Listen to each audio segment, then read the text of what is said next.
অতীতেও এই ধরনের মিডিয়া ট্রায়াল হয়েছে। ফেসিবাদ এবং তার দোসররা এগুলা করেছে। যে এখানে একটা চক্রান্তের গন্ধ আমরা পাচ্ছি। সমস্ত চক্রান্ত এবং ষড়যন্ত্রকে আমরা ব্যর্থ করে দিয়ে ইনশাল্লাহ বিজয় আমরা ছিনিয়ে আনবো। এত বড় বাড়াবাড়ি যারা করতেছে তাদের মুখোশ তো আমরা উন্মোচিত করলাম। করে আমাদের অফিসগুলোতে হামলা করে, আমাদের যারা আগামীকালকে এজেন্ট হবেন তাদেরকে হামলা করে, মহিলা এজেন্টদেরকে হামলা করে, এই যে সমস্তগুলো নাটক সাজিয়ে আমাদেরকে ব্যস্ত রাখার একটা অপপ্রয়াস হতে পারে। তবে আমরা সবকিছুর জন্য প্রস্তুত আছি। আমরা সবকিছুর জন্য প্রস্তুত। ইনশাল্লাহ আমরা জনগণকে সাথে নিয়ে ইনশাল্লাহ আমরা কাজ করবো। এটা বেলাল উদ্দিন প্রধান সাহেব আমাদের যিনি দায়িত্বশীল, তিনি বলেছেন যে এটা তার ব্যবসায়িক টাকা। একজন ব্যক্তি তার ব্যক্তিগতভাবে তার ব্যবসার জন্য, আমি আগে বলেছি, পরিবারের প্রয়োজনে, তার পেশাগত প্রয়োজনে তিনি বহন করার পূর্ণ এখতিয়ার তিনি রাখেন। যেহেতু ব্যাংক এখন বন্ধ আছে, চলাফেরার ক্ষেত্রে রেস্ট্রিকশন আছে, এই জন্য তিনি দেশের সবচেয়ে সফিস্টিকেটেড যে যাত্রা বিমানে তিনি যাচ্ছেন, এটা খুবই সিকিউরড এবং সব দিক থেকে সফিস্টিকেটেড। এখানে এসে যদি একজন ব্যক্তিকে এইভাবে চক্রান্তের ফাঁদে ফেলা হয়, একজন বয়স্ক লোক, একজন দায়িত্বশীল ব্যক্তিকে নাজেহাল করা হয়, যিনি এখন স্ট্রোক করে এখন সিসিতে আছেন, এটা নিঃসন্দেহে একটা খুব বড় ধরনের চক্রান্ত এবং বাড়াবাড়ি।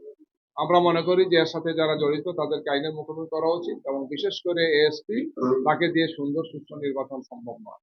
তার ব্যাপারে আমরা এসিকে বলে আসছি তদন্ত করে তার ব্যাপারে তড়িৎ পদক্ষেপ নেওয়ার জন্য। জনগণকে জানাচ্ছি, আপনাদের মাধ্যমে দেশবাসীকে জানাচ্ছি, ইসিকে বলছি, স্থানীয়ভাবে ইলেকটোরাল কমিটিতে যারা আছেন, রিটার্নিং অফিসার আছেন, সহকারী রিটার্নিং অফিসার, আমাদের তাদেরকে জানাচ্ছি আমাদের দায়িত্ব হচ্ছে এই চক্রান্ত ষড়যন্ত্রটা তুলে ধরা, তাদের দায়িত্ব হচ্ছে এই ব্যাপারে অ্যাকশন নেওয়া। আমাদের 299টা আসন, একটা আসনে আপনারা জানেন স্থগিত হয়েছে শেরপুরে। জামাত ইসলামীর এবং 11 দলের প্রার্থীরা অত্যন্ত তৎপর আছেন, সাহসিকতার সাথে কাজ করছেন।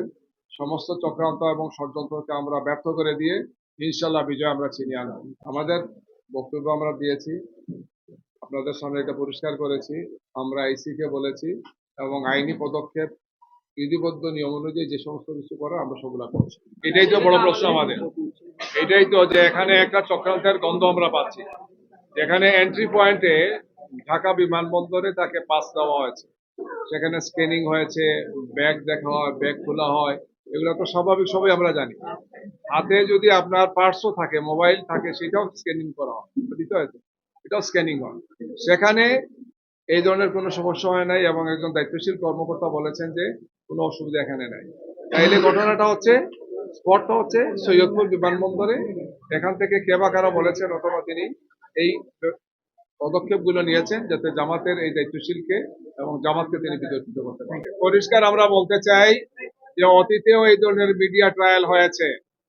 ফেসিবাদ এবং তার দোসররা এগুলা করেছে। আমরা এগুলোকে মোকাবেলা করেছি আইনের, এবং জনগণকে সাথে নিয়ে আমরা এগুলো মোকাবেলা করবো ইনশাআল্লাহ।